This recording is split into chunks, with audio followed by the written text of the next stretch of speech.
The rain started before dusk, sweeping in over the plains like a morning veil. Thunder cracked low across the basin, not sharp or violent, but tired. By the time Cole Ashworth reached the ridge overlooking the southern boundary of his land, the storm was walking beside him, soaking his hat, his coat, the reins in his hands. He saw the wagon before he saw her, a busted thing left to rot on the side of the trail, its wheels shattered and tracks scattered like a struggle had taken place. He almost rode past, almost, but something caught his eye in the dusk. A shift. A figure, at first just the shape of a person crouched by the undercarriage, half hidden beneath the broken boards. When he drew closer, she didn't run, didn't stand.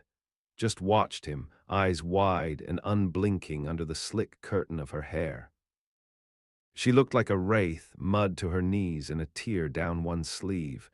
But when Cole stepped off his horse, the gun in his belt stayed holstered. "You alive?" he asked. She nodded. "You hurt?" Another nod. Then a whisper almost swallowed by the wind. "Ankle." He crouched beside her and saw it was swollen, twisted hard from some fall or misstep. He didn't ask what she was doing out here alone. Not yet. He just lifted her gently, murmured to the horse, and rode back with a stranger cradled against his chest. Cole hadn't taken anyone in since his brother died. Folks on the range had their stories about the Ashworth Ranch, how it was run now by a man who spoke more to horses than people, who buried himself in cattle work and wouldn't set foot in town if he could help it. But as he carried the girl into the main house, he didn't think about the talk. He only thought about the way she hadn't cried. Her name was Esther, though she didn't offer it right away. Took 2 days, 3 nights. During that time, she slept in the guest room and woke up gasping more than once. Cole made broth, changed the cloth on her ankle, kept his distance. She watched him like an animal learning to trust again, not scared, wary. There was a difference. On the 4th morning, she asked where she was. "You're on Ashworth land, northern slope of the San Felipe Basin, 20 miles from any town worth writing down." She stared at the ceiling for a long time before saying, "Then he won't find me here." Cole didn't ask who. He just said, "Not unless I let him." That evening she stood on the porch, wrapped in one of his mother's old shawls, watching the sky drain of color. He didn't speak when he joined her.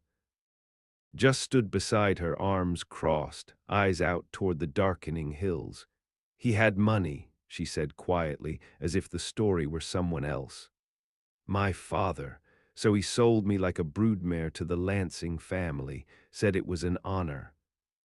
Said I'd have dresses, pearls, a proper name." Cole waited. "I ran on the wedding day, cut through the woods barefoot and took the old freight road. Was gonna ride to Silver Creek, but the wagon cracked at the axle. That's where you found me. How far were you planning to get?" Esther looked at him, eyes clear and cold. Far enough to never hear him say my name again. A pause settled between them. Then Cole said, "You'll stay here till you can walk again. After that, we'll see." She nodded once. "That's fair."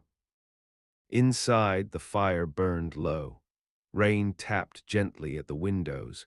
Neither one of them said it, but something had shifted in the hush of that evening. A war bride with no battle to return to. A rancher who never expected to let the dead rest, and the silence between them was no longer empty. By the time Esther could walk again, the snow had begun to stalk the higher ridges. She moved slow but stubborn, using a cane Cole had carved from cottonwood. He hadn't meant to do it at first, just found himself whittling on the porch after dusk, and by morning the thing was shaped smooth and narrow, fitted to a smaller hand. She took it without a word and began making short trips out behind the barn, past the hen coop, sometimes to the fence line where the wind broke sharp and the sky looked like lead. Cole watched from a distance. She never wandered far. The ranch had quieted over the years, but it was no small place. It stretched from the foothills to the river flats, over 100 heads of cattle and 3 ranch hands who came and went, more loyal to the land than the man. Still they noticed her, tall girl with a wound in her gait, hair dark as mulewood bark. She never said much, but her silences weren't brittle. She looked a man in the eye when he spoke. Cole found her in the barn one morning, wrapping the leg of a colicky mare with wet cloth. She glanced up, not startled, and said, "This one's fevered. She won't eat." He nodded. "You can read animals. I watched long enough to learn. Is she your first sick one?" "No," she said, holding the mare's flank steady, "but the first I care if she lives." Cole helped her lift a bucket of water and said nothing more. Over weeks, a rhythm crept into place. Esther took to morning chores without being asked. She fed the chickens, collected eggs, hauled water when her ankle allowed. He tried once to pay her.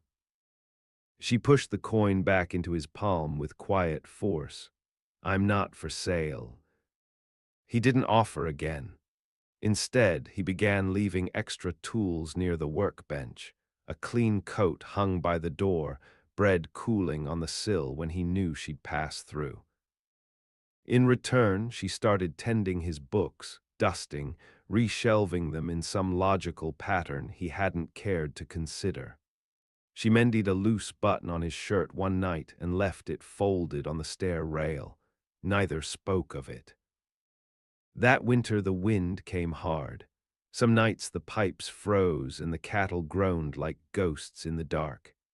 Esther would sit near the hearth, reading aloud from whatever she'd pulled from the shelf, her voice low and sure.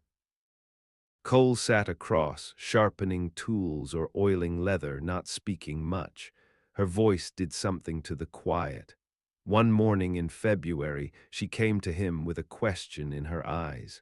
"I want to ride." He studied her ankle. "Are you sure?" "I won't run, not from you." Cole brought her the gentlest mare they had, a brown-eyed buckskin named Violet. He helped her mount, then stepped back. She rode like she had before. You could tell. Her posture was solid, hips loose in the saddle, hands confident. But she didn't gallop. She stayed close to the house, circling the fields, testing strength without tempting fate. When she came back, cheeks flushed from the cold, she looked younger than she had since the day he found her. That night he asked, "What would you do if you didn't have to run?" She turned her head toward the window. Snow swirled against the glass. "I'd build something, make the land remember me." Cole didn't smile, but something tightened in his chest. Not pain exactly, not joy either. "You're welcome to start here." She looked at him then, not through him, not past, at him. And the silence that followed wasn't made of fear anymore. It was the kind of silence a person earned. The spring came hard that year, ripping the snow from the ground like a scab. Meltwater flooded the lower pastures and turned the cattle trails to muck. Cole rose before dawn most mornings, driving fence posts deeper, clearing runoff trenches with hands raw from frost and dirt. Esther worked beside him when she could, silent and steady, her cane traded for a worn pair of boots and a wide-brimmed hat that used to belong to Cole's mother. By April, the land began to green. Grass clawed its way through the thaw, and the cottonwoods swelled with leaf. With the change came talk in town, of a girl vanished from a wedding, A search still whispered in the pews and parlor houses of Silver Creek. Cole caught wind of it from one of the hands who returned after a supply run. He didn't mention it to Esther. She already carried enough ghosts, but she seemed to sense it anyway. She grew watchful, paused longer at the window, walked the perimeter of the house in the evenings, fingers brushing the fence wire like it was a question she hadn't answered yet. Cole found her out there one night, after the sun had dropped behind the hills and the first bats had started slicing the sky. "You think they're looking for me still?" she asked. He didn't lie. "I think a man with enough money can keep asking a long time." She nodded slowly, eyes fixed on the horizon. "Would you give me up if they came here?" "I'd give you a rifle and time to run, or stand." Esther looked at him then, not with gratitude, but with understanding, a shared language born from loss. It was the first night she stepped closer, her shoulder brushing his when they turned back toward the house. In May, she started fixing up the east stable, said it might take a goat or two, maybe some geese. Cole didn't argue. He brought her timber and nails, handed her the hammer when hers broke, stood beside her as she taught herself angles and grain. She worked until her hands blistered and then kept going. At night, she sketched ideas by lantern light. Not pretty ones, functional, stubborn like her. One morning, as they sat over black coffee and boiled oats, she said, "I'm not your burden, am I?" "No. Then what am I?" He looked at her, quiet for a long moment. "Not a ghost." She didn't smile, but she softened, just a little. As summer took hold, their boundaries blurred. She cooked when he didn't. He mended her saddle when the leather split. They rode out sometimes at dusk, just the two of them, checking fence lines or chasing stray calves. They didn't talk much on those rides, but the silence between them grew companionable, full of things not yet said. The hands began to joke about the girl who ran the ranch better than the owner. Cole let them. Esther rolled her eyes, but he caught her humming once as she stacked feed sacks taller than herself. On the longest day of the year, they sat on the porch watching heat shimmer off the field. She held a cold tin cup, condensation trailing down her fingers. "You ever think of leaving this place?" she asked. "Sometimes," Cole said. "But nowhere else knows me." She tilted her head. "Maybe it's not about being known. Maybe it's about who you get to become." He watched her. "And who are you becoming?" She answered without flinching. "Someone who won't be chased anymore." He didn't reach for her, didn't move. But something between them shifted again, deeper this time, like a seed finally splitting under sun. And when she stood to go back inside, he followed, not because she asked, but because that house, long hollowed by loss, finally felt inhabited again, not haunted, alive. The first sign of trouble came with a rider. Dust-heavy, lean in the saddle, eyes like flint. He didn't ask for water, didn't remove his gloves. Just stood at the fence line as Cole approached, letting the silence announce his business. "Looking for a girl," the rider said, 20 years old. Brown hair long, walks with a limp. Cole didn't blink. A lot of girls limp. "This one don't belong here." Cole didn't answer. The man's horse shifted under him, sweat dark despite the mild air. A long ride, long questions behind it. "You law?" Cole asked. The rider smirked. "Does it matter?" "Only if I need to bury you deep." That got a pause, a flicker in the man's eyes. Then he tipped his hat like a man clocking names. "I'll be back." He rode off slow, measured. Cole watched until the dust settled, then went back inside. Esther was standing in the hallway, her knuckles white on the doorframe. "He'll bring more," she said. "I know." They spent the night oiling rifles and stringing fresh wire along the gate. Cole didn't ask if she was scared. She didn't ask if he regretted it. There wasn't room for cowardice in either of them, only planning. By the next morning, Esther had burned every letter with her name on it. She sheared her hair to her shoulders and stitched new seams into her dress to widen her range of movement. At dawn, she mounted a horse and rode hard across the basin, checking the gullies, learning the blind spots in the land. When she returned, her face was streaked with dirt and heat, but her voice held steady. "They'll come from the south. That's the only path wide enough for a group." Cole nodded. "I'll be ready." So they waited, not crouched or cornered, but prepared. The house became a fortress, the stable a fallback point. Esther practiced drawing from the hip, 5 quick pulls, no miss. Cole laid traps where only snakes used to pass. It was on a Sunday when they came. 5 riders not dressed for town. They carried iron openly, chests puffed like they meant to own the place. Esther watched from the barn loft. Cole stood in the yard, hat low, shotgun in hand but not raised. "You Ashworth," the lead one called. "I am." "We're taking a girl, don't need blood, just her." Cole stepped forward. "You ride another step, you'll need 6 coffins." The man snorted. "You hiding her." "She's not hidden. She's free." The riders began to spread out, flanking. That's when the shot cracked from the loft, one warning round through the saddle horn of the man on the left. His horse bucked hard, throwing him. He hit the dirt with a howl. The others drew fast, but Cole was faster.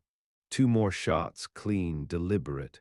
One grazed a wrist, the other shattered a revolver mid-draw. They scattered then, not dead, not brave enough to be. The last man stared up at the loft. Esther stood there, calm as bone, rifle steady against her shoulder. "She's not property anymore," Cole said. "She's not yours." They rode off wounded, humiliated, dust trailing behind like shame. Cole didn't speak as Esther climbed down. Her hands were steady now, her breath even. "You think they'll return?" she asked. "No, not with pride broken like that." She looked at him, not with relief, but with resolve. "Then it's time." "For what?" "To stop surviving. Start building." That night, as dusk closed over the canyon, Cole laid his hand over hers on the porch rail. No words passed between them, but something did, something stronger than fear, quieter than love, an understanding, a pact they wouldn't run. Not again. July baked the valley dry. The river pulled back from its banks like a wounded thing, leaving cracked earth and fish bones.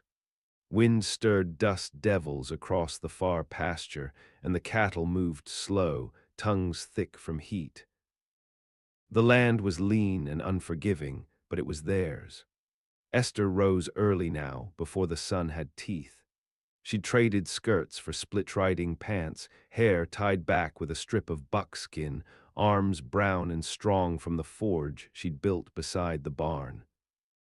She shaped hinges and braces by hand, learned to weld with Cole's help, burned through gloves like kindling. He didn't treat her as delicate anymore, didn't hover when she lifted fence posts or saddled the green colts. She'd earned her place not by grace but grit, and still some nights he caught himself watching her when she wasn't looking. The curve of her brow in firelight, the way her lips pursed in thought when sketching plans, the sound of her boots crossing floorboards. He hadn't meant to let her in, not fully. But his world had bent around her slowly, like tree roots splitting rock. Then came the letter, folded tight, postmarked from Silver Creek. No name, only a wax seal half melted by sun. Cole opened it in the barn, dust falling from the envelope like dead skin. He read it once, jaw tightening, then handed it to her. She read silently. Once, twice. Her father was dead, found cold in his study, heart stopped mid-drink. The estate, including all claims on her name, dissolved with his breath. The Lansings had taken what they could and disappeared back east. No claim remained on her. Esther folded the letter slowly. Looked out toward the cattle fields, the fences, the line of smoke from her forge. "So it's done," she said. Cole leaned against the post. "You can leave if you want. No one owns you now." She didn't answer at first. Walked to the fence, laid her hands on the top rail like it could anchor her to the earth. "I thought I wanted to disappear," she said, "become someone else, but I didn't." He watched her, the way her shoulders squared. "I became someone new, yes. But I never stopped being me." She turned then, and he saw something fierce in her eyes. Not just survival, not vengeance, purpose. "I want to build more," she said. "Expand the forge, maybe teach girls in town how to use their hands. Fix saddles, hammer nails, take power back inch by inch." Cole nodded. "You've got the land for it, the name." "I don't want your name." He started to speak, but she stepped closer. "I want mine. But I want it beside yours." For a long moment, nothing moved. Not the trees, not the birds, not the dust. Then he said, "That's fair." So they worked together. They added a shed to the forge, cleared space for new stalls, planted cotton and beans where weeds once ruled. Esther rode into town weekly, met with girls too quiet and mothers too tired. They came shy at first, one or two, then more. They came with calloused hands and questions. Esther taught them to hold hammers and stitch leather, to read contracts and say no. Cole watched from a distance, both proud and awed. The ranch, once a grave for his grief, had become something living, not through luck, through her. He never asked her to marry him, she never wore a ring. But the townsfolk started saying the Ashworth woman when they spoke of her, and she never corrected them. Not because she gave up her name, because she had made it known. Autumn arrived with gold in its teeth. The cottonwoods flared bright, then shed their leaves like old skin, laying them down across the ranch in thick drifts. Esther walked through them barefoot some mornings, the frost biting at her soles, her breath rising in steam. She said it reminded her that the land could be harsh and kind at the same time. The forge grew louder. More girls came, some from as far as Black Hollow or Winslow. They rode borrowed mules, battered wagons, or came on foot. A few never gave real names.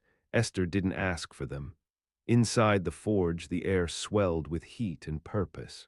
Sparks danced like fireflies as hammers struck steel. The girls laughed sometimes, low and careful, but they laughed. At night, when the noise had died down and the oil lamps glowed soft behind shuttered windows, Esther sat on the porch beside Cole, her hands rough from work, her hair smudged with ash. They didn't speak about forever. They didn't speak about love, but every morning she reached for him without hesitation. Every evening he found her shadow already waiting at the door. That fall, a new girl arrived, no older than 15, quiet, face bruised. Esther didn't press her, just brought her water, gave her a cot in the loft, and showed her how to wrap the hammer handle in cloth to keep it from blistering her palms. The girl didn't speak for days. Then one morning, she whispered, "He said I'd never be anything without him." Esther set down the tongs and turned toward her. Then we'll make something so loud the bastard hears it all the way from hell. The girl smiled, barely, but it held. Cole watched the forge swell into something bigger than either of them had imagined.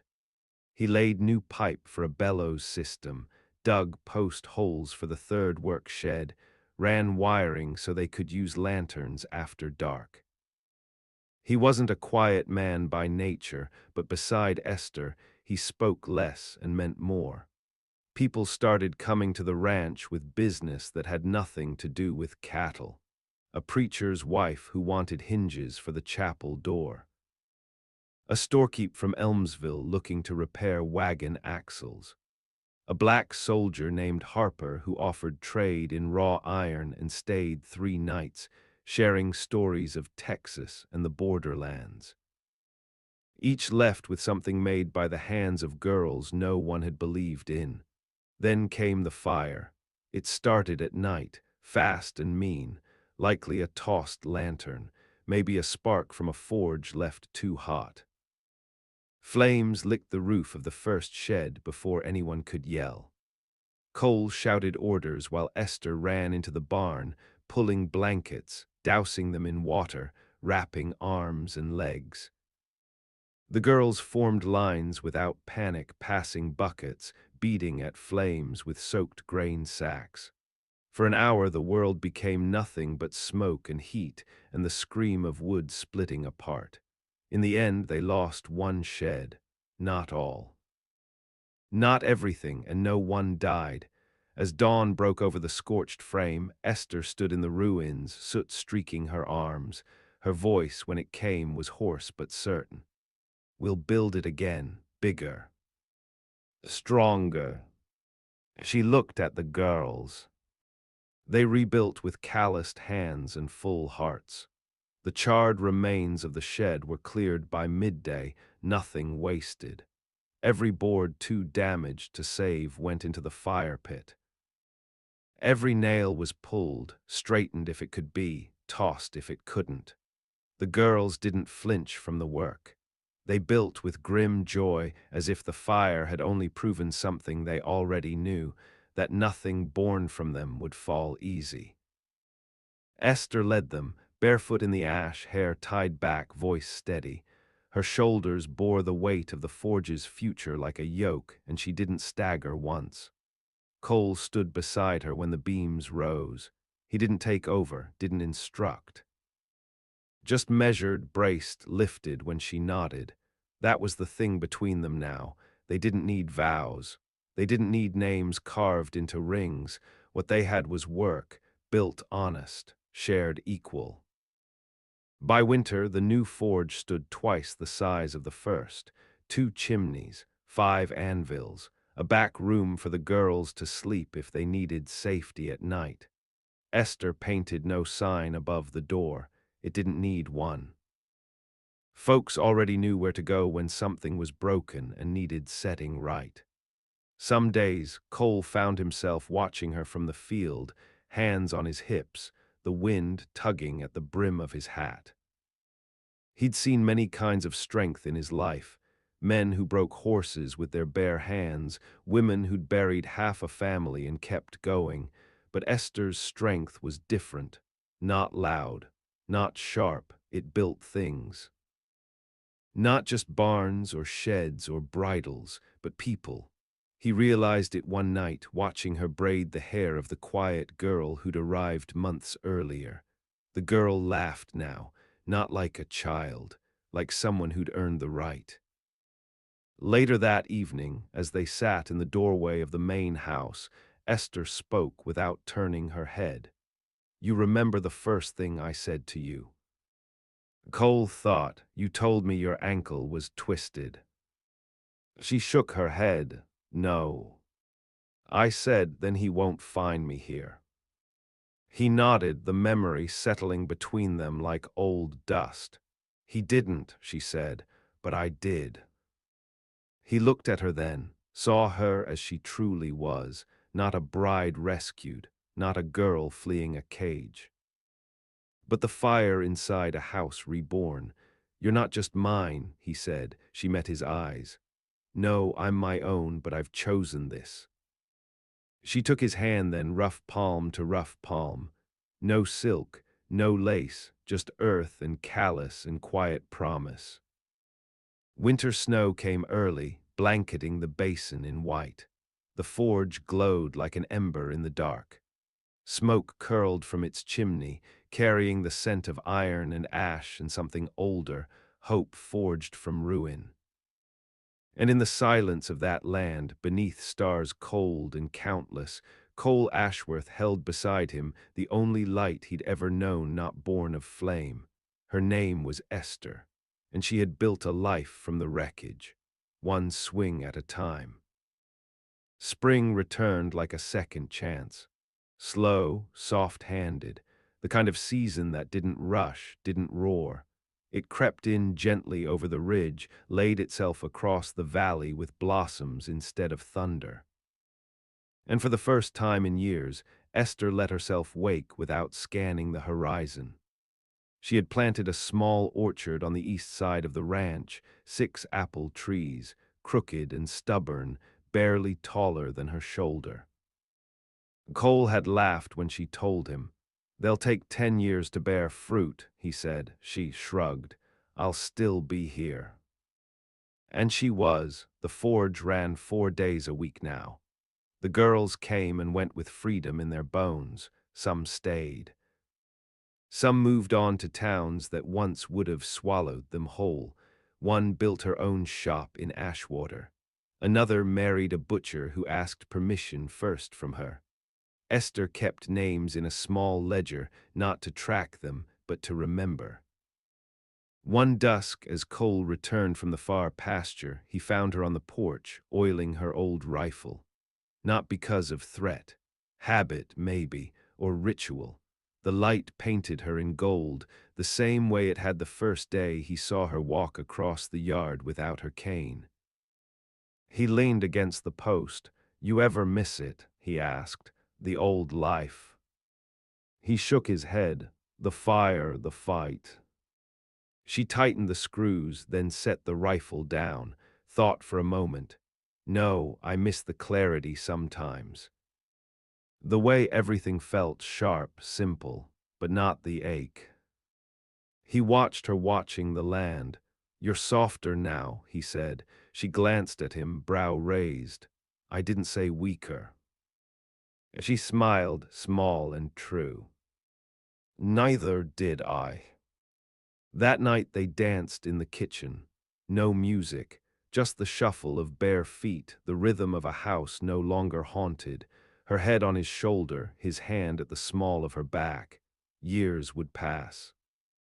Fences would break, girls would grow, storms would come again, but the ranch stood, the forge burned, and under the apple trees, still bare, still stubborn, Esther buried a single box. Inside it, her old cane, a photograph of a girl in white, and the letter that said her father was dead.